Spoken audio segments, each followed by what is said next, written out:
Olá pessoal, nesse vídeo eu vou comentar um exercício, um conjunto de exercícios de teste de hipótese para a média que eu elaborei de forma a fortalecer em vocês a capacidade de resolver os testes de hipótese para a média de forma correta, de ponta a ponta. Bom, uma parte do problema envolve o uso de tabelas Z, para identificação de valores críticos ou identificação de valores P. E a outra parte envolve o esclarecimento de como vocês devem responder ao teste de hipóteses mediante frases completas e frases suficientemente claras. Então essa é a segunda ideia desse exercício. Ok? Bom, então a primeira parte é preencher uma tabela que aparece mais abaixo. E essa tabela até o momento tem 12 linhas. Nessa tabela nós temos duas situações. Uma situação em que o sigma é conhecido e o seu valor é apresentado. E a outra em que o sigma é desconhecido. Nessa segunda parte, em que o sigma é desconhecido, vocês aplicariam o teste T. Na parte em que o sigma é conhecido, vocês aplicariam o teste Z. Ok? E a ideia é vocês preencherem essa tabela de acordo com as informações que vocês tiverem no problema. Então, as informações, por exemplo, à esquerda. Obviamente que se vocês não tiverem o valor da média amostral, como por exemplo no primeiro exercício, primeira questão, vocês não terão condições de calcular o valor da estatística padronizada, a estatística Z. Mas vocês poderão identificar os valores críticos ou o valor crítico através do uso da tabela de distribuição normal padronizada. Então, por exemplo, este primeiro teste nós temos que o valor da hipótese nula é igual a 45. Então, a hipótese nula vai ser μ igual a 45.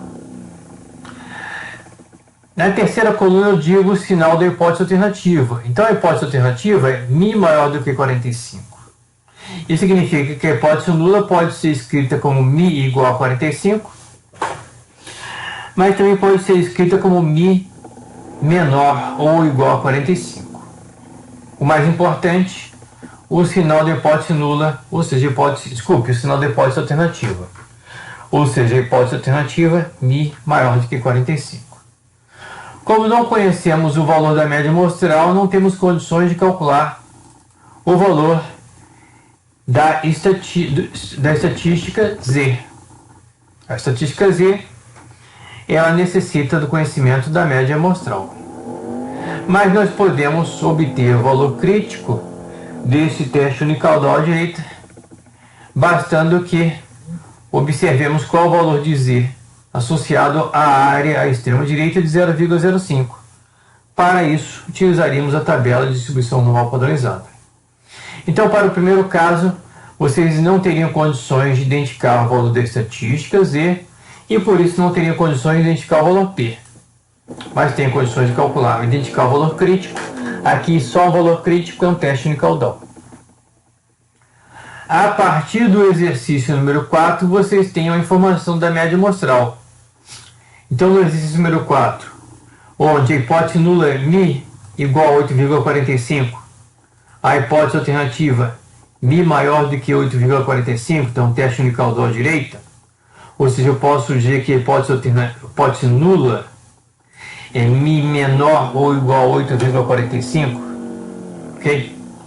Mas cuidado, o alfa é 0,01.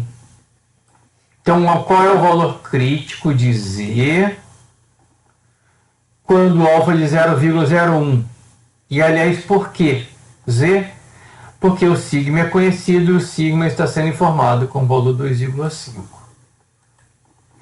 Então, qual é o valor crítico de Z quando eu tenho um teste de caudal à direita, com alfa de 0,01. Então, de novo, uso a tabela de distribuição normal padronizada. E a partir do momento que vocês têm o valor da média amostral, vocês podem calcular qual é o valor da estatística amostral da estatística Z. Calculado o valor da estatística Z, no teste indicador à direita, vocês podem ler na tabela de distribuição normal padronizada qual será o valor P. Ok? Bom, a primeira etapa é trabalhar com a tabela Z. A partir do momento que vocês comecem a estudar teste T, vocês poderão também resolver o exercício número 7 e os exercícios subsequentes. A diferença é que nos exercícios envolvendo o teste T, vocês terão que trabalhar com o conceito de grau de liberdade e terão que trabalhar com a tabela T de student. Mas voltando aqui ao enunciado do problema, eu digo também o seguinte: quando for possível o cálculo da estatística padronizada, já que nem sempre vai ser possível, quando vocês não souberem a média amostral, vocês não vão ter condições de calcular a estatística padronizada, mas quando for possível o cálculo da estatística padronizada, ou Z ou T, conclua se a hipótese nula deve ou não ser rejeitada. Descreva em um breve relato o motivo da sua conclusão. Então aqui eu queria passar para vocês como em frases curtas vocês podem responder de forma completa porque estão rejeitando ou não rejeitando a hipótese nula. Então no caso de teste Z, vocês poderiam ter uma frase do tipo, não é para escrever exatamente como estou propondo, mas com uma ideia parecida. Então, por exemplo, ao resolver um teste Z, eu poderia dizer: a hipótese nula deve ser rejeitada, pois a média amostral resultou na estatística Z, valor aqui calculado, que por sua vez ultrapassou o valor crítico ZC, o valor aqui apresentado, caindo então na região de H1. Se eu preferisse trabalhar com o valor P, ao invés de trabalhar com os valores críticos, eu poderia dizer: a hipótese H0 deve ser rejeitada, pois a média amostral resultou na estatística Z, de valor tal, que por sua vez resultou em um valor P igual a, vou colocar aqui o valor, ou seja, um valor P menor do que o alfa. Ok? Quando se tratar de um teste T, a forma de resolução seria idêntica, a forma de registro seria idêntica. Porém, no teste T, o uso da tabela T não nos vai informar o valor exato do valor P, mas vai permitir que pelo menos identifiquemos em que faixa está esse valor P.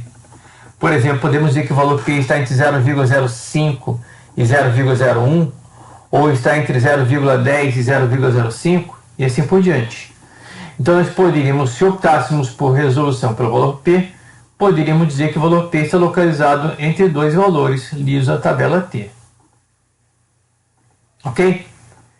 Esse exercício é muito importante porque muitas vezes eu me deparo com alunos que não sabem calcular a estatística, não dominam o cálculo da estatística Z e também não dominarão o cálculo da estatística T, que é o assunto subsequente. Ok? Um bom exercício para vocês.